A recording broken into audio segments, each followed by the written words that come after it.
चलो विद्यार्थी, आज हम लोग एक नए टॉपिक की ओर चलेंगे। यह टॉपिक होगा बाल डी ग्राफ जनित। इसका आविष्कारक हैं R.J. बांडी ग्राफ। इसका आविष्कार 1931 ईस्वी में हुआ था। तो ये सबसे बड़ी बात है कि आज हम लोग देखेंगे ये बोर्ड के दृष्टि से 5 नंबर एक साल बीच करता है या लगातार पूछता है। सोचिए कितना बढ़िया है। और आपको बस 2 मिनट टाइम दीजिए, मैं समझा दूंगा। तो देखिए, आप सिर पे झुकिए नहीं, आप ही को मैं बोल रहा हूँ। अभी शुरू किए, अब झुकना शुरू कर दिए और कल भुकना शुरू कर देंगे। मुझे नहीं आता है, मुझे नहीं आता है। तो आज झुकोगे तो कल कैसे आवेगा, है ना।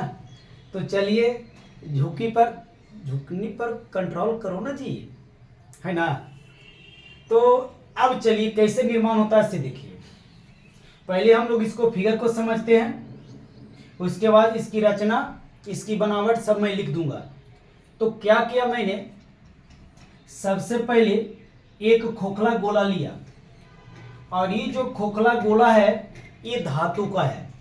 और इस खोखले गोले को मैंने क्या किया, अचालक पदार्थ देख रहे हैं, इस अचालक पदार्थ पर क्या किया, इस तरह से आरोपित कर दिया। क्या मैंने बोला कि एक खोखला गोला लेते हैं, इस खोखले गोले किस तरीका से रहेगा और इस पर अगर देखा जाए तो इस तरीका से इस पर खड़ा कर दिए।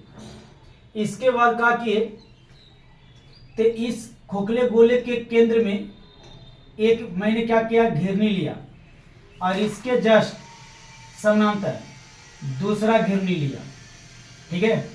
और इस दूसरी घिरनी पर एक देख रहे हैं क्या लिया, तो फीता लिया।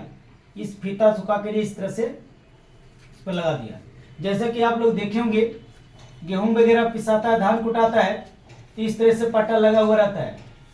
ये जो पट्टा तो देख रहे हैं, फीता देख रहे हैं, यह फीता रबर का भी हो सकता है, रेशम यानी सिल्क का भी हो सकता है। यानी ऐसे समझे ये भी विद्युत का कुछ अलग होता है। अब चलिए, इसके बाद 2 कंघी धातु की लेते हैं। एक कंघी को मैंने C1 माना और दूसरा कंघी को मैंने C2 माना। हुआ क्या से देखा जाए, इस पट्टा को घुराने के लिए क्या किया, मैंने एक विद्युत मोटर लिया और इस मोटर को इस तरह से क्या किया, फीता के द्वारा चढ़ा दिया। जब इसे चालू किया जाता है तो ये घूरता है और इस तरीका से ये घूरता है, इस तरीका से घूरते रहता है। इस कंघी पे मैंने क्या किया, ध्यान से सुनेंगे, ये विद्युत धारा दिया। तो जब इस पे धारा दिया तो ये बीच में गैप स्थान वायु है, तो ये क्या करता है, ये वातावरण में धारा को यानी आवेश को मुक्त करता है।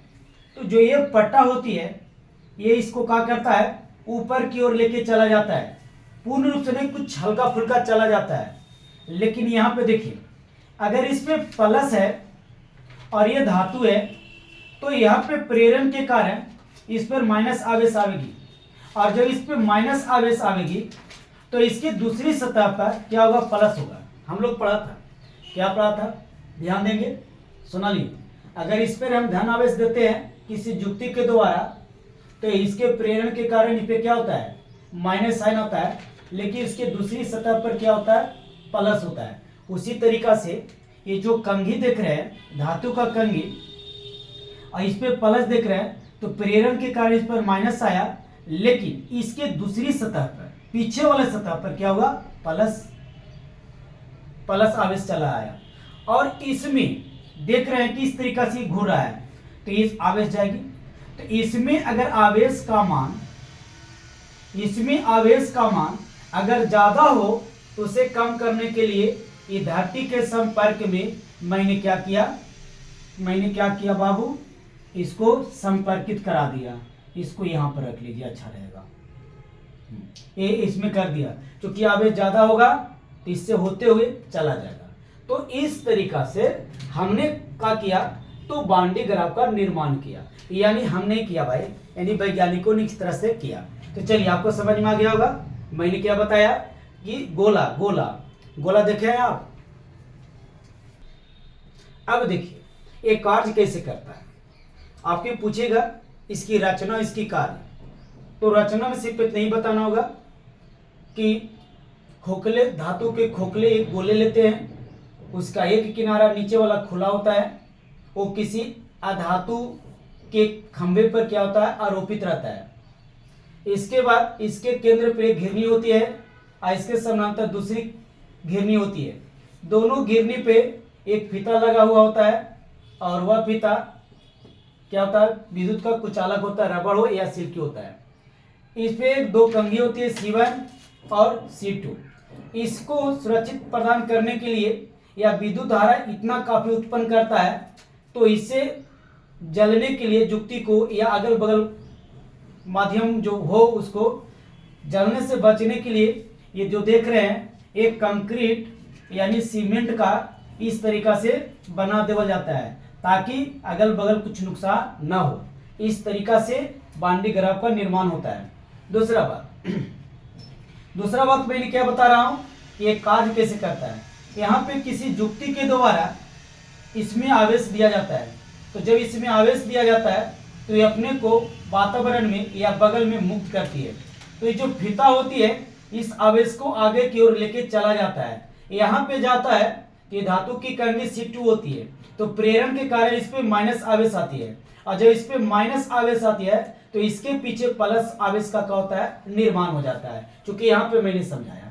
तो इस तरीका से यहाँ का मान इतना काफी बढ़ जाता है कि लाखों विभवांतर उत्पन्न हो जाता है। क्योंकि बांडी का मतलब होता है कि उच्च विभवांतर प्राप्त करने वाली या उच्च विभवांतर देने वाली ये जुक्ति होती है। तो इस तरीका से ये कार्य किया, और इसका जो सिद्धांत होता है वो मोटा मोटी समझा जाए तो जनरेटर के सिद्धांत पे कार्य कहते हैं। तो चलिए मैं इसको लिखता हूं। रचना में लिखने के लिए क्या करेंगे, लिखेंगे बांडी ग्राफ बनाने के लिए सबसे पहले धातु के खोखले गोले लेते हैं, उसे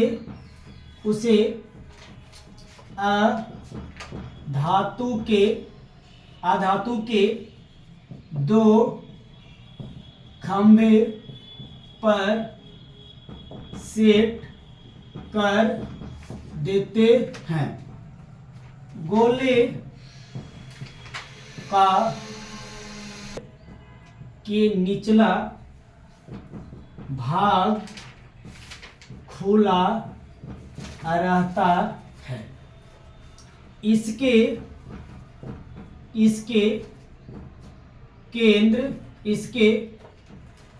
केंद्र में एक घिरनी लगी होती है। इसके समानांतर दूसरी घिरनी होती है। इसके ऊपर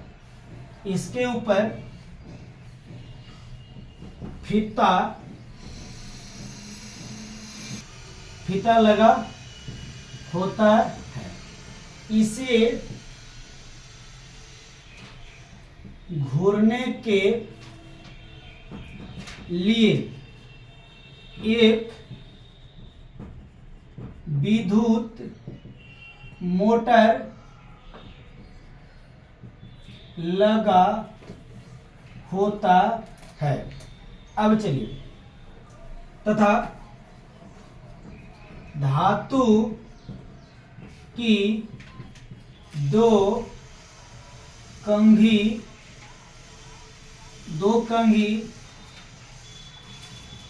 लगी होती है। चलिए अब यहाँ पे देखिए, इस तरीका से क्या होता है, इसकी निर्माण होती है। मैंने निर्माण कर लिया। अब देखो इसको लिखते हैं रचना। रचना तो लिख दिया, इसका लिखेंगे कार्य। इसको क्या लिखेंगे? कार्य। चल रहा था। हाँ दोस्त, इस तरीका से क्या था? रचना था। मैंने समझा दिया ये रचना। अब इसको मैं रैप करता हूं, थोड़ा सा स्पेस नहीं है। अब इसको मैं कार्य लिखता हूं। कार्य को एक बार समझ लीजिए। इसका बेटा कार्य देखिए, क्या लिख रहा हूं मैं कि जब कंघी C1 पर आवेश दिया जाता है तब फीता आवेश को ऊपर ले जाता है। जहां कंघी C2 पर प्रेरण के कारण ऋण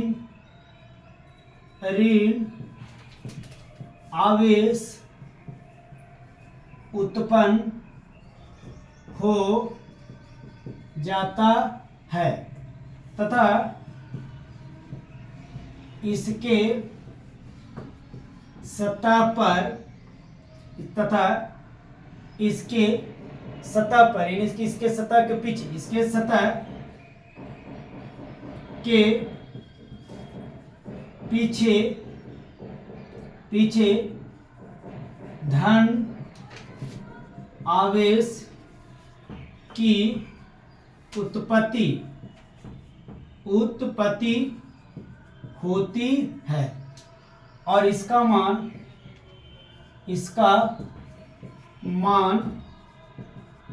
बढ़ते रहता है। इस तरह से इसका कार्य था। अगर इसका सिद्धांत देखा जाए तो मोटा मोटी समझे ये जनरेटर के सिद्धांत पर कार्य करती है।